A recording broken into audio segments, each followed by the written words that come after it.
اكيد كلنا بنعمل الحركة دي، واكيد كلنا حاسين بالعار ان احنا بنعمل الحركة دي.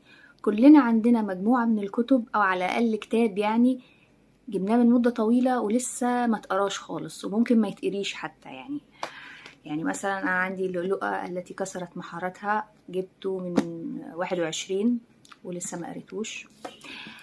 المرأة والجنس بس سمعته صوتي جبته 19 2019. مختصر تاريخ الأدب جبته تقريبا 21، قريت فيه كام مقالة بس يعتبر لسه ما قريتوش. والحضارة المصرية، يعني ربنا يديني الصحة، ادعولي ان انا في يوم من الايام اقدر اقراه.